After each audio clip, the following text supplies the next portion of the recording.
Aujourd'hui, pour traiter les symptômes de la maladie de Parkinson, depuis plus de 25 ans en France, on propose pour certains patients l'implantation d'électrodes profondes à l'intérieur du cerveau. Un des problèmes de cette implantation, c'est qu'on va cibler des structures dans le cerveau qui ne sont pas forcément bien visibles, même avec les moyens d'imagerie les plus précis dont on dispose, comme l'IRM cérébral. Ces dernières années, on a donc étudié différentes méthodes de traitement d'images et de traitement de données, toujours autour de l'intelligence artificielle et de la science des données chirurgicales, pour répondre à ces besoins. Et ces méthodes ont été intégrées dans un logiciel qu'on appelle PDBS. Ça consiste sur le logiciel à définir ce qu'on appelle une target ou une cible du noyau. Ici, en orange, le noyau subthalamique chez ce patient, et un point d'entrée pour avoir après une trajectoire entre les deux. Donc la première étape, c'est de définir précisément cette cible en enregistrant comme ceci les coordonnées dans le logiciel, puis une entrée sur le cerveau qui soit totalement sûre pour le patient, c'est-à-dire sans risque hémorragique. On voit que dans la fenêtre 3D, la trajectoire apparaît avec uniquement les noyaux ici profonds du cerveau. Je rajoute les sillons de la superficie pour bien visualiser que cette trajectoire ne va pas traverser un sillon et ne pas donner de risque hémorragique supplémentaire au patient. Et en dernier, l'apport de tout ce qui a été développé ces dernières années, c'est le côté fonctionnel avec une carte qui est rajoutée sur l'IRM cérébral. Cette carte, ce sont des données fonctionnelles obtenues à partir de tous les patients opérés.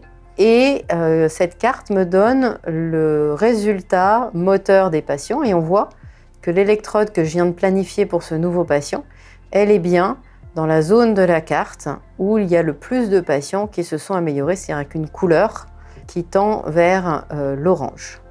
Donc l'apport de PDBS pour moi est essentiel pour faciliter en fait la planification de la trajectoire bien avant la chirurgie, le jour de la chirurgie du patient, avec ces données fonctionnelles qui n'existent dans aucun autre outil ou autre logiciel développé à titre commercial et utilisable au bloc opératoire.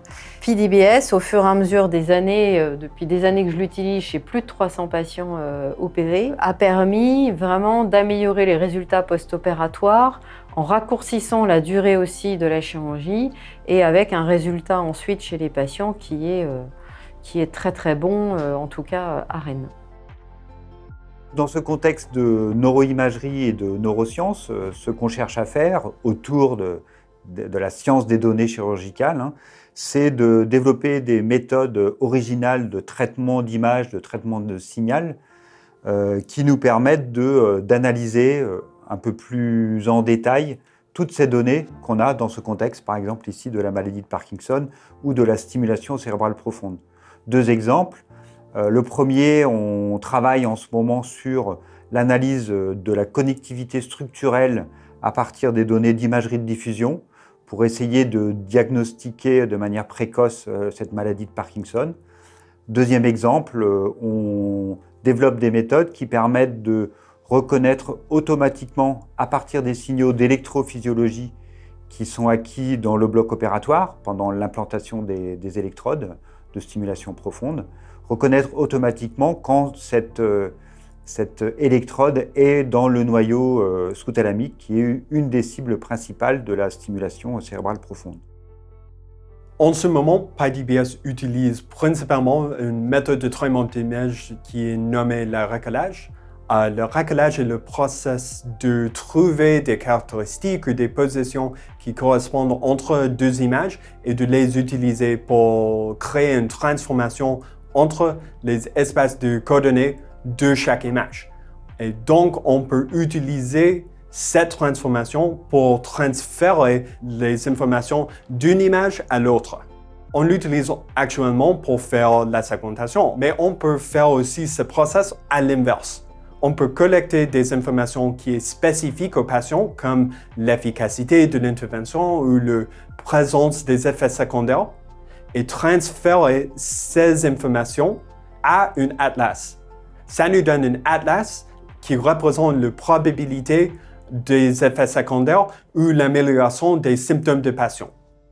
Nous recherchons aussi des méthodes d'apprentissage automatique pour faire le traitement d'image qui est normalement fait par le recollage. L'idée est d'utiliser des algorithmes de l'apprentissage profond, comme les réseaux des neurones artificiels, pour faire des segmentations ou pour créer des atlas sans recollage. L'idée est d'utiliser des algorithmes qui sont plus efficaces, qui sont plus performants, et aussi des algorithmes qui peuvent être plus utilisés en clinique. Récemment, on a développé une méthode par apprentissage automatique pour segmenter le noyau sous-thalamique. Cette méthode a utilisé 2 réseaux des neurones convolutionnels. Le premier pour déterminer approximativement la position de STN dans l'image entière, et le deuxième qui peut utiliser cette position pour renier l'image et donc pour faire une segmentation plus précise et plus efficace. L'idée d'avoir les 2 réseaux est que la méthode est plus corrigible et peut donner aux cliniciens plus de confiance dans les méthodes d'apprentissage automatique. En ce moment, nous sommes les premiers qui investiguent l'intersection de l'interaction en machine avec l'apprentissage automatique dans le domaine du traitement des images. Donc le projet de ces prochaines années va principalement se focaliser sur l'étude de l'automatisation, à la fois pendant la prise de décision, pendant la préparation du geste chirurgical, mais aussi lors de sa réalisation par l'utilisation de systèmes de robotique. Ce qu'on va essayer d'étudier aussi dans cette automatisation, c'est la relation, la collaboration entre l'homme et la machine pour que les deux travaillent ensemble pour un résultat clinique optimal.